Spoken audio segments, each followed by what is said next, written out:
La Roma imperial, una ciudad moderna en un mundo antiguo. Contaba con un estadio para 50.000 personas, agua potable para 1 millón. Mientras sus contemporáneos vivían en chozas de barro, los romanos construían edificios de apartamentos. Y el Panteón, la cúpula perfecta. Todo sin la sofisticada tecnología actual.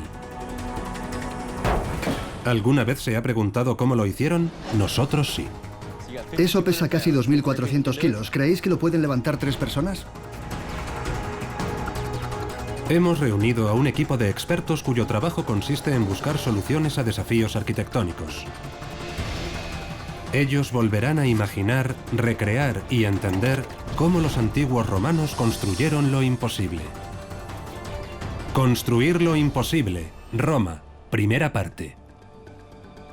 Esta labor no es para arqueólogos convencionales. Nuestro equipo se pondrá en la piel de los hombres que construyeron Roma.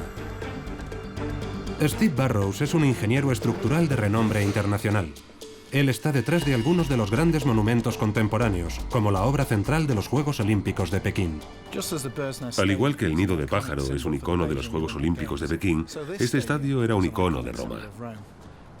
Y lo que quiero es meterme bajo su piel. Melinda Hartwig, especialista en el mundo clásico, es la guía de Steve en Roma.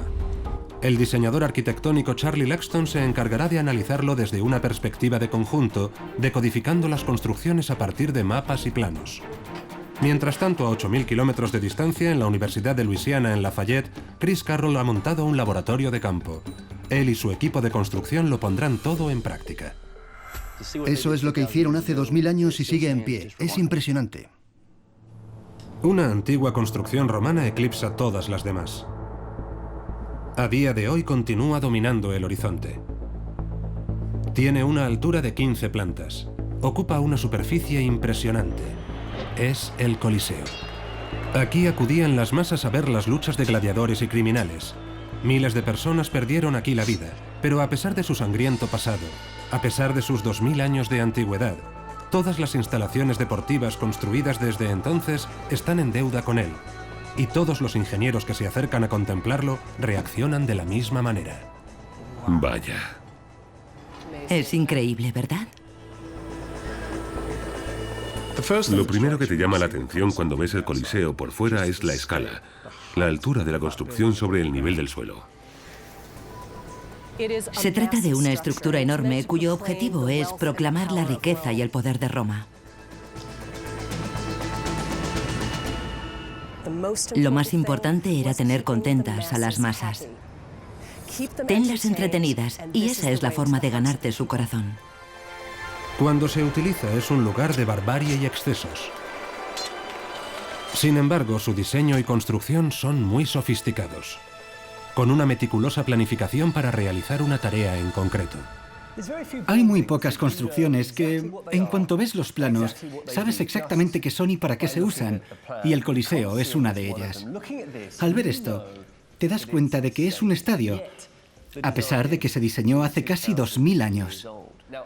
Desde entonces, o bien se ha copiado la misma idea, o bien se ha vuelto a los principios básicos sobre las funciones que debe satisfacer un estadio, y el resultado es una construcción con un aspecto muy similar al del Coliseo. La pregunta es, ¿cómo llegaron a este diseño? ¿Qué pasaba por las cabezas de los hombres que diseñaron y construyeron el Coliseo de Roma?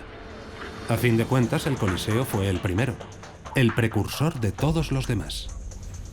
He participado en la construcción de varios estadios internacionales de grandes dimensiones y todos presentan problemas similares y también oportunidades. Lo fundamental es organizar el gran número de espectadores, una inmensa cantidad de gente que converge en el mismo lugar y al mismo tiempo. El Coliseo se construyó para un aforo de 50.000 personas. En un estadio, los espectadores tienen que entrar y salir de forma segura. Por eso, lo primero a tener en cuenta en el diseño es cómo llevar a todo ese público a sus asientos de la manera más directa y segura posible. Por eso, los muros externos del estadio tienen muchas aberturas. Eso precisamente pensaron los constructores del Coliseo cuando diseñaron 80 aberturas a nivel de calle. De ellas, 76 son entradas numeradas. La siguiente consideración es que, una vez sentados, todo el mundo tenga buena visibilidad de la arena. Para eso, las gradas tienen que estar en forma de cuenco, esa forma curvada que crea un triángulo para la estructura, con las cargas más pesadas en el exterior. Que el diseño no haya cambiado en 2000 años tiene una clara explicación. Es la única forma de que todo el mundo vea el espectáculo. Si hacemos un corte en las gradas, descubrimos una sección transversal triangular. Todo el peso se dirige hacia abajo y hacia afuera. La elección de los materiales es fundamental. En una construcción contemporánea, la estructura exterior es de acero o de hormigón. Pero en este caso solo está hecha de piedra. O sea que el encargo es construir un muro de piedra de 46 metros de altura que sea capaz de soportar una carga importante, pero que a la vez no se derrumbe por su propio peso ni se hunda en la zona del subsuelo. Eso es un desafío en cualquier época de la historia. Podían haberlo hecho de muchas maneras. Una es construir un muro sólido, pero el peso habría sido excesivo y supondría una carga adicional para los cimientos. La solución de los constructores fue reducir el peso haciendo 240 agujeros en el muro exterior. Pero eso no era lo único. Estos son arcos, una forma que se repite una y otra vez en la arquitectura romana. Los arcos dan al Coliseo su inconfundible aspecto, pero también son estructuras muy complejas de montar. ¿Los eligieron solo por motivos estéticos o hay alguna otra razón? En el laboratorio de campo en Lafayette, Luisiana, Chris Carroll y su equipo lo van a averiguar. Es el momento de hacer un pequeño experimento. Vamos a demostrar por qué los romanos a la hora de construir utilizaban arcos en vez de vigas. Para eso hemos hecho dos muestras. Una es una viga normal y la otra un arco. Ambas tienen el mismo grosor, la misma anchura, el mismo cemento y la misma fuerza. Las colocaremos y veremos cuánto peso aguantan. La ventaja indiscutible de una viga es que es más fácil de hacer que un arco. Pero, ¿qué sucede cuando Chris empieza a poner una carga importante sobre la viga? Cada uno de estos bloques de cemento pesa 540 kilos, equivalente a un coche pequeño. Ya hay uno puesto. 2. Aguanta. Ya lleva 1.600 kilos, pero entonces se resquebraja y cae. Si los ingenieros del Coliseo hubieran utilizado vigas para cruzar las entradas, no habrían terminado ni la segunda planta. Ahora con el arco. Bien, sigue, retírate y coge dos más. Con todo el peso que Chris ha cargado, 6 bloques, el peso de un camión, el arco no cede. La carga es el doble de la que usamos para romper la viga y el arco permanece intacto. Los romanos no usaban los arcos solo como objetos decorativos o por estética, sino que tenían una razón estructural. Los diseñadores del Coliseo eran conscientes de algo que se enseña en todas las ingenierías relacionadas con la construcción. Un arco es resistente porque está en compresión. Las fuerzas de la estructura y la fuerza de empuje de la tierra se contrarrestan. Pero una viga está en tensión. Ella misma se resquebraja y rompe. En el Coliseo lo que ves es el arco. Es el componente básico, el elemento estructural básico, en el que reside toda la fuerza de la construcción. Y el Coliseo es una construcción muy resistente. Las exigencias de un estadio son muy distintas a las de cualquier otra estructura arquitectónica. Cuando se utiliza, su interior alberga el máximo número de personas con comodidad y seguridad. En estas paredes radiales están las gradas, y en las gradas hay miles de personas sentadas. Una vez más, el peso es el elemento clave. Una consideración fundamental es el peso del público en el interior de la construcción. Y no solo el peso de la gente, porque hay música, la gente salta, baila, se mueve al ritmo de la música, y eso puede suponer una fuerza enorme en la estructura. Al saltar, una persona de 68 kilos puede aterrizar con una fuerza de 800 kilos. Las vibraciones de 40.000 personas saltando a la vez pueden provocar una onda de choque por toda la estructura, y la estructura tiene que aguantar. Cada uno de estos muros absorbe la fuerza generada por el movimiento de 100 personas a la vez. Si se hubieran construido como muros normales, sin duda se habrían venido abajo. Steve descubre cómo lo hicieron los romanos. Es un tipo de arco especial, lo que los ingenieros actuales denominan arco de descarga. Su funcionamiento es el siguiente. Cuando se deposita la carga, el peso se distribuye. Por eso se llaman arcos de descarga. Rebajan la presión y transfieren la carga a las partes que soportan de verdad el estadio.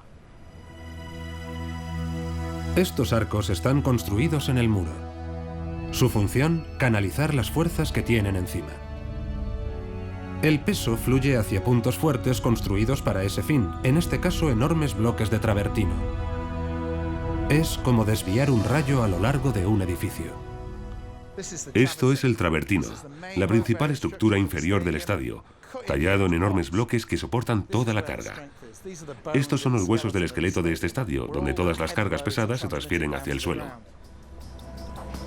Cada bloque pesa 2,5 toneladas. Y solo en los muros exteriores hay millones de bloques.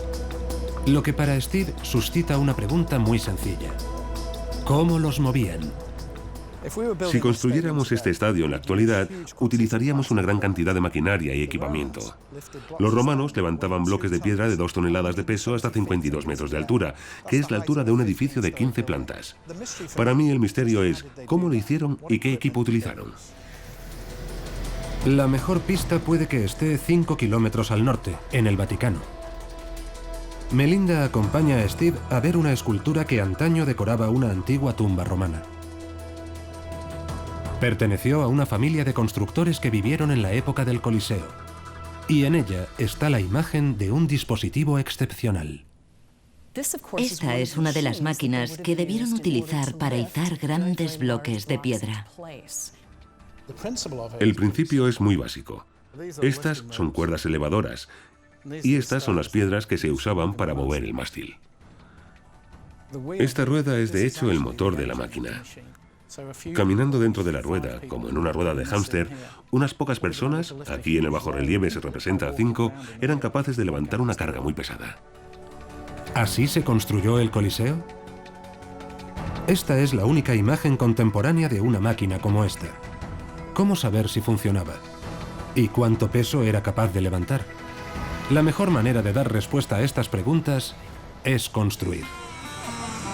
En Luisiana, Chris Carroll ha solicitado la colaboración de David Girouard. En la actualidad no hay mucha gente que construya complejas máquinas de madera, pero él sí. Ya lo descifraremos. Hemos construido estructuras muy complejas, principalmente para yacimientos de petróleo y ferrocarriles. Tengo que reconocer que lo pasamos genial. David ha convertido el bajorrelieve en planos y después en espectaculares piezas de madera. Seguramente los romanos se valieron de bueyes. David utiliza un camión de 10 ruedas para llevar las piezas hasta su sitio. La escala de la construcción estaba determinada por el tamaño de la rueda. Calculamos que la rueda tenía que medir al menos 4 metros de diámetro para que un hombre adulto pudiera estar dentro de pie, caminando sin golpearse la cabeza. La rueda es, pues, el motor de la grúa. Manteniendo las proporciones de la imagen de la tumba, consigues una pluma de 9 metros de longitud. Lo que vamos a hacer es montar la grúa aquí y después llevarla rodando a pie de obra. La grúa funcionará en una posición fija. Los romanos tenían que cambiar las suyas de sitio continuamente. Más o menos sabemos cómo la movían. Pensamos que la debieron poner sobre la rueda, hacerla rodar con ella y usarla como medio de transporte. Para funcionar, siempre necesita anclaje. Hunden 5 postes en el suelo a 2 metros de profundidad. Las cuerdas de la pluma se pasan por los postes y se atan.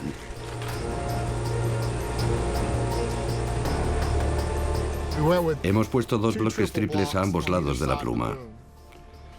Y después los hemos sujetado a los postes de anclaje. Estas cuerdas de la pluma son las que sujetan toda la carga cuando está suspendida en el aire. La grúa está preparada y lista para la prueba.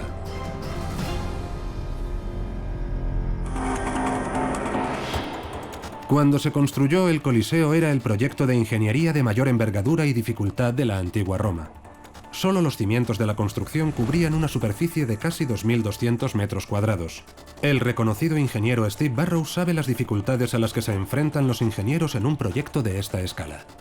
Es un problema tridimensional que se ha mantenido en pie durante siglos, y yo sé las dificultades que entraña el diseño de construcciones como estas. Construir una edificación tan grande como el Coliseo, o cualquier otra gran estructura romana, implica una gran cantidad de obra temporal necesaria para llevar a cabo la obra permanente, que es lo que queda cuando se completa la construcción. Pero durante la construcción se necesitan andamios, se necesitan rampas de acceso, se necesitan máquinas elevadoras, porque cuando construyes un edificio alto, necesitas construir algo más alto para colocar el último bloque, la última pieza. Después de eso desaparece y solo queda la perfección del diseño original. Pero detrás, en toda esa obra temporal, hay una gran cantidad de inteligencia e ingenio. El esqueleto del Coliseo está formado por bloques de piedra de 2,5 toneladas, demasiado pesados para subirlos a mano. Los romanos tuvieron que utilizar algún tipo de máquina. En Luisiana han construido una réplica y Chris Carroll quiere comprobar si funciona. Imagine docenas de estas alrededor del Coliseo romano. La utilizaban para levantar los bloques y colocarlos en su lugar. Uno de los elementos clave para hacerlo es el polipasto. El nuestro reduce el peso de lo que queremos izar por un factor 8. El polipasto, formado por un bloque y una polea, es uno de los inventos más importantes de la historia. Cada vez que la cuerda pasa por el bloque, su longitud se duplica. Este aumento en la distancia disminuye la fuerza necesaria para levantar la carga. Es la llamada ventaja mecánica. En la grúa, las poleas hacen que cualquier peso se levante con una octava parte de fuerza. También se puede ver la proporción entre el diámetro de la rueda y el del eje. Si la proporción fuera de 10, podríamos reducir la fuerza necesaria por un factor 10. La rueda multiplica la fuerza aplicada. Dado que es 10 veces mayor que el eje, cada vez que gira genera 10 veces dicha fuerza. En definitiva, levantar un peso con la grúa es 80 veces más fácil. Ahora lo siguiente que queremos hacer es meter a varias personas dentro y ver cuánto es capaz de levantar. Esta grúa se diseñó para elevar el peso de un bloque de piedra del Coliseo, es decir, 2,5 toneladas. Pero es la primera vez que Chris la prueba y elige un bloque de prueba de 540 kilos. Los romanos tenían esclavos para los trabajos pesados. Chris se las arregla con sus alumnos. Venga, Rachel, empieza. El peso de Rachel es 10 veces menor que el del bloque, pero con la ventaja mecánica de la grúa debería poder levantarlo sola. Y lo hace. Es como correr cuesta arriba. Ha levantado un bloque de 540 kilos con muy poco esfuerzo. Tal y como ella ha dicho, solo se necesita correr cuesta arriba. Funciona. Pero ¿fue esta la técnica utilizada por los constructores del Coliseo para elevar los enormes bloques a más de 50 metros de altura? Rachel pide refuerzos. Para demostrar la utilidad de la grúa, tienen que levantar un bloque de 2,5 toneladas. Vale, tenéis casi 2.400 kilos. ¿Creéis que podéis levantarlo entre los tres? Por supuesto. Pues adelante. Tal y como funciona el polipasto, el equipo tendrá que dar un buen paseo antes de ver moverse el bloque. Las cuerdas se tensan, ya las oigo. La tensión se oye en las cuerdas y la madera. Las obras actuales son lugares llenos de ruido, pero este es el sonido de la ingeniería de la antigua Roma. Rachel, Harrison y Giglio llevan 3 minutos andando. Ya está, empieza a elevarse. Ahora veremos. Han levantado 2,5 toneladas de peso. Bien, bien, muy bien. Parad ahí. Habéis levantado 2.400 kilos a 1,20 m del suelo. ¿Ha sido muy duro? Un poco duro. Pero teniendo en cuenta que solo somos 3, sí. ¿Por qué estás jadeando? Ya sabemos qué técnica pudieron haber usado los romanos para elevar los bloques. Pero antes de eso, antes de colocar la primera piedra, tuvieron que superar otro importante contratiempo. Desde el principio, el emperador ordenó que el Coliseo se construyera en el mismo corazón de Roma. Sería la pieza central de una ciudad nueva y orgullosa. El problema es que el lugar elegido es una planicie aluvial rodeada por 4 colinas. Cada año cae sobre la ciudad medio metro de agua de lluvia que fluye hacia abajo. Ningún ingeniero elegiría ese lugar. Es una situación que Steve Burrows conoce bien.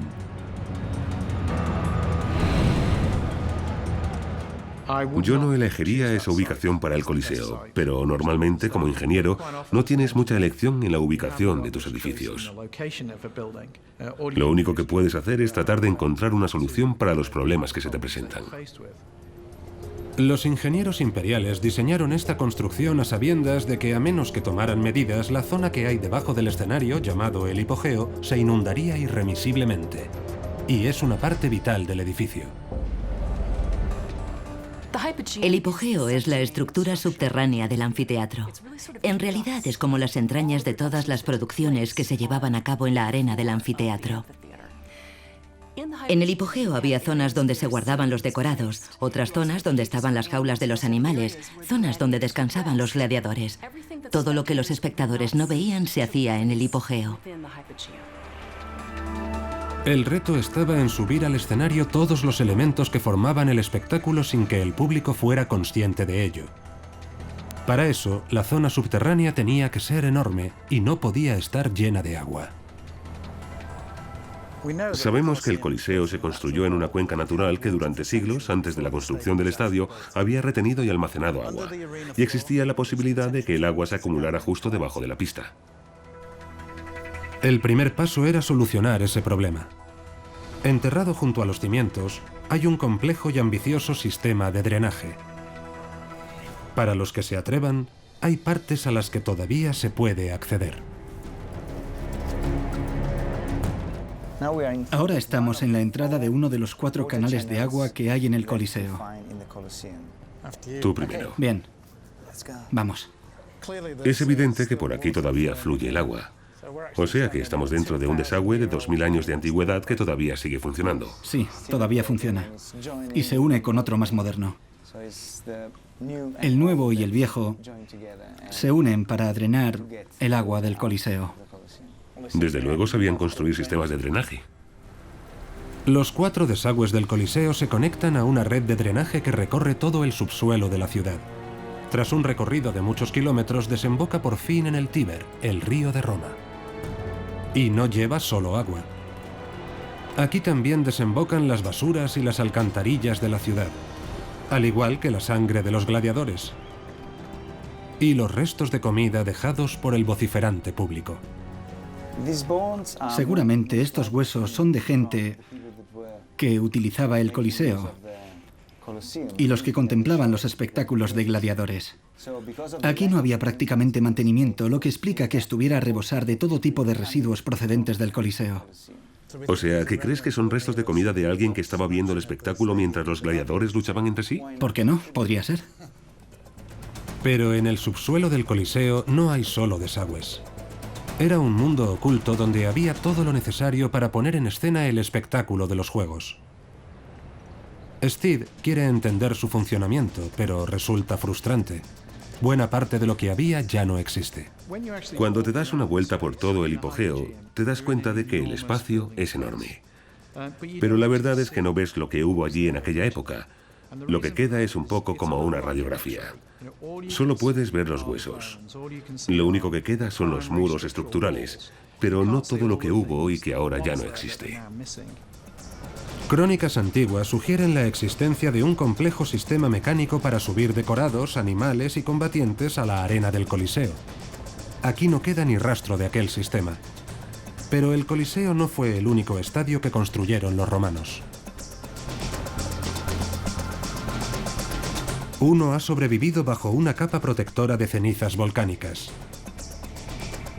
Aquí Steve descubrirá con sus propios ojos la tecnología oculta que se utilizaba para llevar la muerte a la arena del estadio.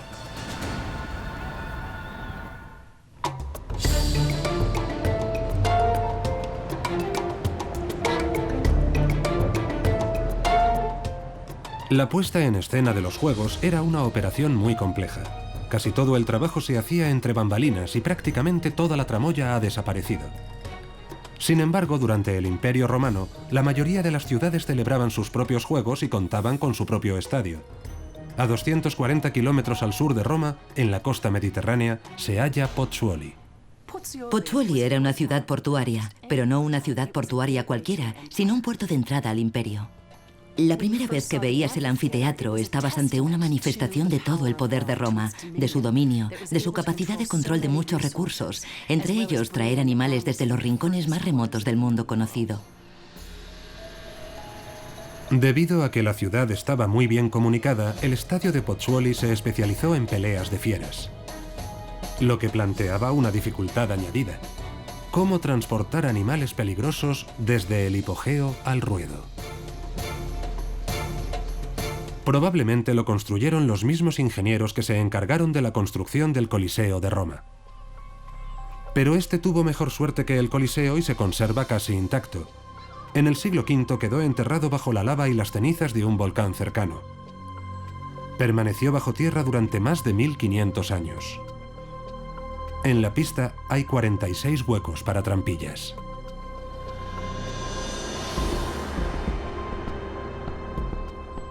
El edificio es como un iceberg. En el subsuelo, bajo el nivel donde ocurrían los juegos y celebraciones, hay toda una obra de ingeniería que permite gran flexibilidad para organizar todo tipo de eventos en el estadio. Aunque el alma de los juegos es la muerte violenta y despiadada, estos cuentan con la producción de un espectáculo de Las Vegas. Casi toda la actividad del hipogeo tenía lugar aquí, en el eje central, la zona más grande de todo el complejo subterráneo. La primera impresión de este espacio es que es muy sencillo. Solo son dos largos muros paralelos de ladrillo. Sin embargo, veo que está salpicado de agujeros en la pared que tienen que tener su razón de ser. Yo diría que las hendiduras servían para apoyar vigas de madera. Los romanos debían meter la viga en un hueco de este lado y la alzaban hasta aquí. Después la bajaban y la dejaban a este nivel. Eso les permitía crear todo tipo de plataformas y rampas para subir todo lo necesario a la arena. Cosas como carros, soldados, gente a caballo, animales. Desde este nivel se podía llevar de todo. Es un espacio con una increíble flexibilidad. Dichas estructuras ya no existen, pues se diseñaron para ser temporales. La organización de los juegos podía tener un doble suelo o una zona de espera o una rampa lo bastante fuerte para soportar el peso de un elefante. Todo intercambiable dependiendo de las necesidades. Aquí hay pasillos a dos niveles diferentes. En el inferior están los grandes decorados y el equipamiento, pero el verdadero peligro está en el nivel superior. Aquí están los osos, toros y grandes felinos antes de salir a enfrentarse en la arena.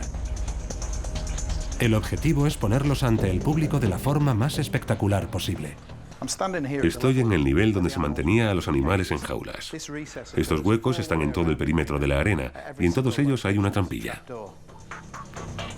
46 trampillas abiertas en el techo del hipogeo que dan acceso a la arena del anfiteatro.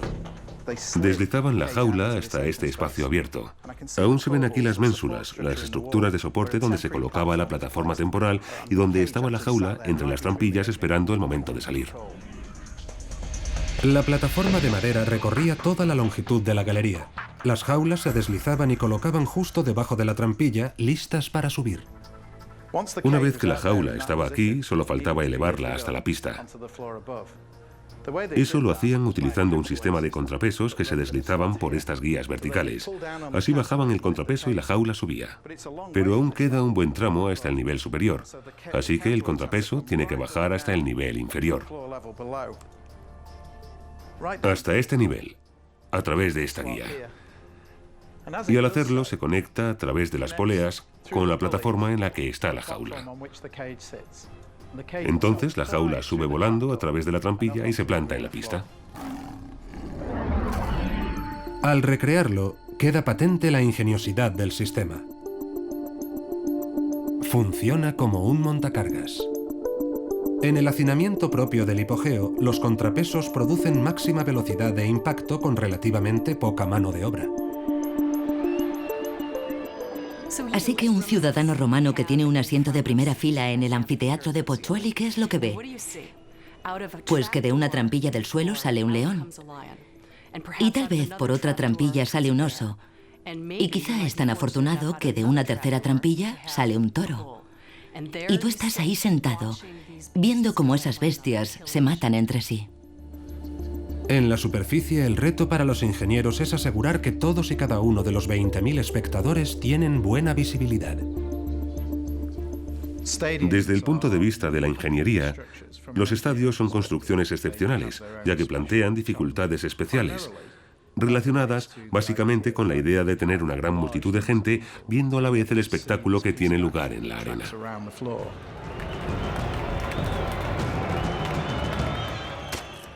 Todo se ha concebido y diseñado para ofrecer a todo el mundo un gran espectáculo. Pero si te apartas un poco y analizas la visión de conjunto, te das cuenta de que hay otra cosa muy interesante. La orientación del estadio se desvía levemente del eje norte-sur, lo que significa que está así. El sol lo va rodeando a lo largo del día. Y aquí es donde se sienta el mecenas de los juegos. Los romanos construían los anfiteatros para permitir el paso del sol. Estaban orientados de tal manera que al mecenas, al hombre que pagaba los juegos, nunca le diera el sol en los ojos. Otro elemento importante es la forma elíptica. Así la mayoría del público está cerca del espectáculo y tiene gente a los lados, delante o detrás, lo que da sensación de intimidad y emoción. El espectador está muy involucrado, todo el mundo participa, las emociones se disparan. Como diseño de un estadio es fantástico. Cuando construyeron los estadios, los ingenieros romanos aunaron grandes recursos. No solo bloques de piedra y fuerza bruta, sino también ingenio y organización a una escala sin precedentes. Pero esto era un artículo de lujo, puro divertimento. Con el crecimiento de la ciudad y el aumento de la población, los romanos se enfrentaron a un nuevo reto que esta vez sí era cuestión de vida o muerte. ¿Cómo abastecer de agua potable a una población de 1 millón de personas?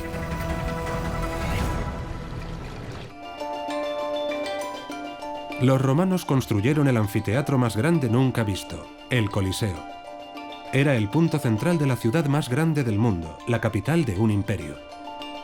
En tan solo 100 años, la población de Roma se multiplicó por 4.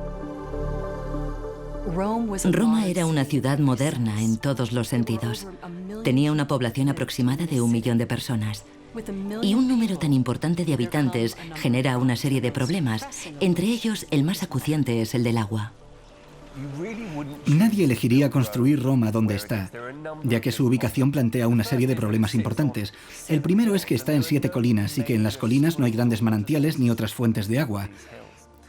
Y tiene un río, el Tíber, del que se obtiene no solo toda el agua potable de la ciudad, sino al que acaban yendo a parar todos los residuos humanos, la basura e incluso cadáveres. La contaminación del río llegó a ser insoportable y había que buscar otra solución. En este mapa se ve la solución romana, una red de 11 acueductos que abastecen de agua a la ciudad.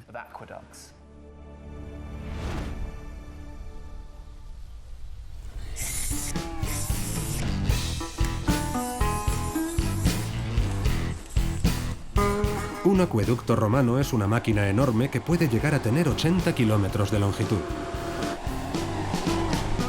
Chris Carroll y su equipo quieren ver el montaje y funcionamiento de un acueducto y deciden construir uno. Con los mismos obstáculos, los mismos problemas y las mismas soluciones. Solo que un poco más pequeño.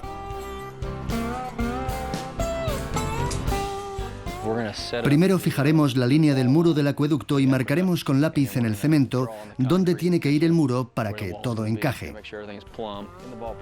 Incluso con equipos topográficos modernos, la construcción de un acueducto es un gran proyecto. El equipo de Chris sigue trabajando entrada la noche. Un poco más, justo ahí.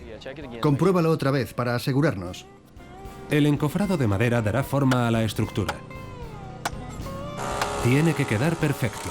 El cemento solo se puede echar una vez. No está nada mal. Con eso me basta. La fuente de agua potable más cercana a Roma estaba a 40 kilómetros de las murallas de la ciudad. Steve ha venido hasta aquí para ver y entender las dificultades del proyecto. Llevar el agua desde aquí implica atravesar valles, montañas y una llanura. Hoy en día solucionamos estos problemas con bombas mecánicas y tuberías presurizadas. Toma el casco. Gracias. La única ayuda que tenían los ingenieros romanos era la gravedad. El hecho de que el manantial esté 300 metros más alto que la ciudad.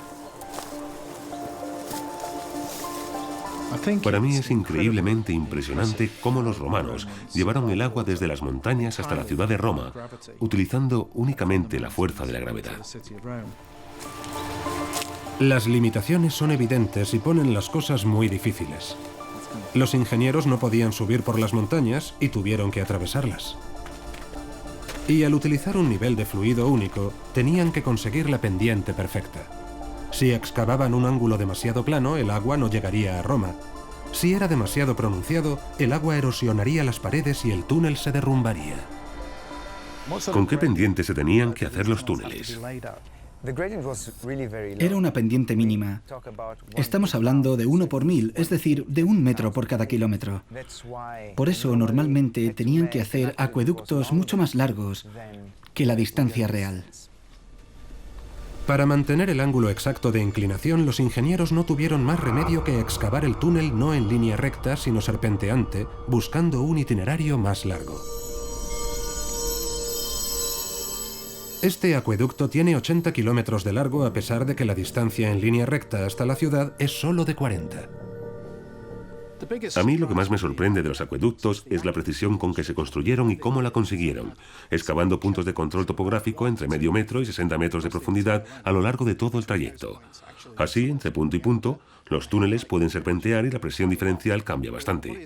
Pero lo que se mantiene es el flujo constante de agua por una pendiente constante desde aquí en las montañas hasta la ciudad de Roma, a 40 kilómetros. Para hacer los túneles actuales, los ingenieros utilizan grandes máquinas perforadoras.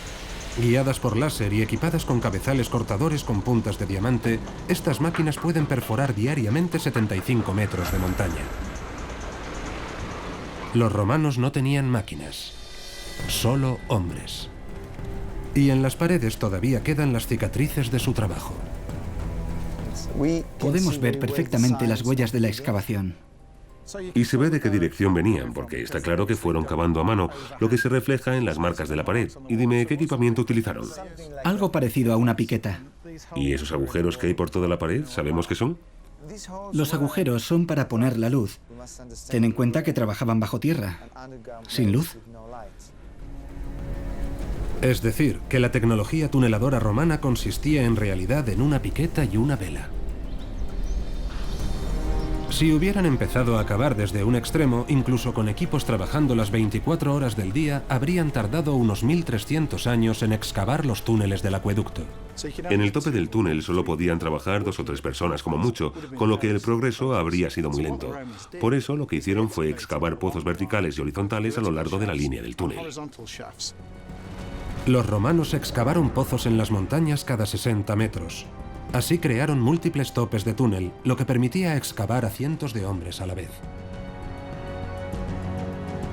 Los derrumbamientos eran frecuentes y para repararlos los romanos utilizaban cemento. Colocaban una estructura de madera y la rellenaban de cemento. En el techo del túnel se ven claramente las huellas de dichas reparaciones. Aquí se ve este desnivel. Se nota que el techo tiene 2 niveles. Aquí es donde se puso una estructura de madera, un encofrado de madera, para poder poner el cemento entre la madera y el techo y sujetar el techo. Después quitaban el encofrado y dejaban este desnivel en el techo que muestra exactamente cómo trabajaban. Steve ha estudiado kilómetros de túneles de acueducto en los Apeninos y en su recorrido ha observado que todos están revestidos con un material especializado. Esto es muy interesante, Adriano. Es el material que hemos visto en todos los túneles, pero aquí está al descubierto. ¿Qué es exactamente y cómo se hace? Se llama cociopesto, que significa cerámica rota. Vemos que hay fragmentos de cerámica mezclados con la base de cemento. Así, creaban una especie de cemento hidráulico que era totalmente impermeable. El cemento hidráulico no solo es impermeable. Además, su especial composición química le permite fraguar bajo el agua, lo que lo convierte en el material perfecto para reparar las fugas. Lo podían usar incluso bajo el agua. ¿En serio? Sí, solo tenían que entrar y poner una nueva capa. O sea que todo el sistema depende de este material. Más o menos sí. Si nos encargaran construir estos acueductos hoy, nos enfrentaríamos a las mismas dificultades. La diferencia es que en la actualidad tenemos mejores equipos y maquinaria. Chris y su equipo tienen todo el equipamiento necesario. Pero hay problemas que no se pueden solucionar ni con la tecnología actual. En la antigua Roma también llovía. Ha llovido muchísimo. En estas 2 últimas semanas ha caído una cantidad de lluvia increíble, lo que ha retrasado mucho todo el proyecto. Ahora el cielo está despejado, pero el suelo está cubierto por un mar de lodo. En momentos como este, las máquinas modernas ya no resultan tan inteligentes. Anoche un lince quedó atrapado ahí y algunos de los chicos han intentado sacarlo esta mañana. Entonces uno de los tractores se ha quedado atascado en el lodo. Si no tiene tracción en las 4 ruedas, no creo que salga de ahí. El equipo no tiene tiempo para vehículos atascados. Tienen que hacer otra carretera y encontrar la manera de drenar el agua. Cavamos un hoyo con una pala para que el agua pueda drenar y después ponemos la bomba, que la sacará fuera. Después de bombear toda el agua, pueden continuar con la construcción del acueducto. Los romanos construían los arcos con piedra. Chris lo hace con madera. El encofrado tiene que ser perfecto. Si se escapa algo de cemento, tendrán que volver a empezar. No pueden permitirse más retrasos. Los ingenieros romanos sufrían la presión de una ciudad desesperada por tener agua. En el caso de Chris, el cemento llega al día siguiente. De nuevo hoy, por 3ª o 4ª vez, tenemos que trabajar por la noche, así que hemos traído focos.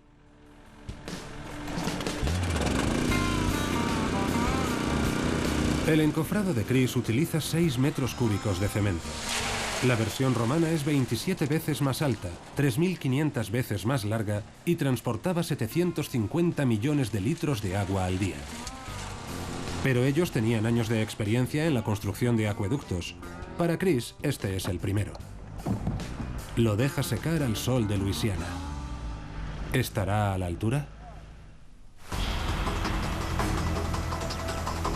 Los romanos utilizaban acueductos para abastecer de agua las ciudades del imperio.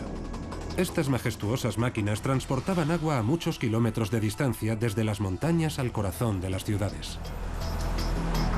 En el laboratorio de campo de Chris Carroll, la réplica del acueducto está por fin terminada.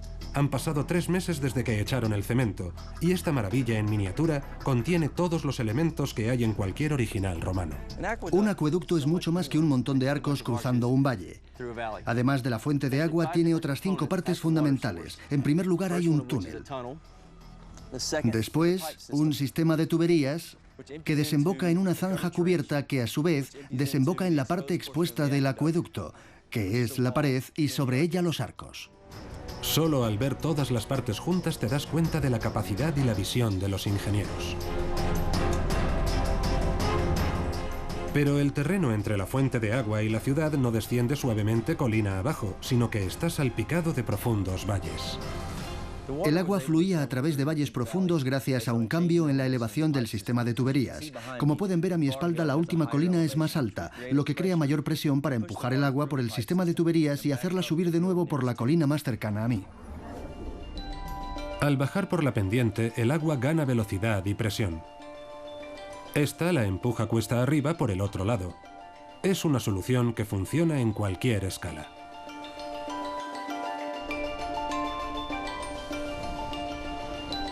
Ahora el agua fluye a un ritmo constante y eso se debe únicamente a la fuerza de la gravedad. Nuestro acueducto está bastante nivelado porque es imposible construir con los márgenes de tolerancia que los romanos usaban en los acueductos. Un acueducto de verdad es todo un hito arquitectónico. Pero su construcción es solo el principio, porque una vez está construido y operativo, funciona las 24 horas ininterrumpidamente. Nuestro acueducto se terminó hace 3 meses y ya ha empezado a agrietarse porque el cemento se agrieta. Estos son los mismos problemas a los que debieron enfrentarse los romanos con sus acueductos. Lo que nos recuerda es que esto no es solo una estructura, sino una maquinaria de abastecimiento de agua. Steve ha venido a ver la parte más visible del acueducto, la sección elevada que recorre los últimos kilómetros hasta la ciudad.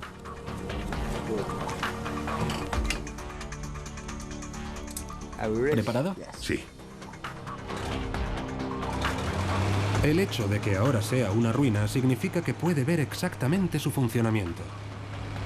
Y cómo los ingenieros lo planificaron desde el principio para que el flujo de agua no se interrumpiera nunca. Dime, Adriano, ahora estamos en la parte superior del acueducto, el nivel más alto. Aquí se ve la construcción perfectamente. Es como si hubieran cortado una sección transversal. Sí, es una sección transversal perfecta. En realidad lo que tenemos aquí son 2 acueductos, uno encima del otro. Lo verdaderamente impresionante es que entendían la fuente del agua, entendían el destino del agua y entendían cómo construir estas estructuras. Pero también tuvieron que plantearse las labores de mantenimiento y cómo mantener la calidad del agua. Por complejos que fueran los problemas de ingeniería, los romanos tenían una solución. La principal dificultad era el agua. Al igual que en cualquier sistema de fontanería, se da una acumulación de depósitos minerales.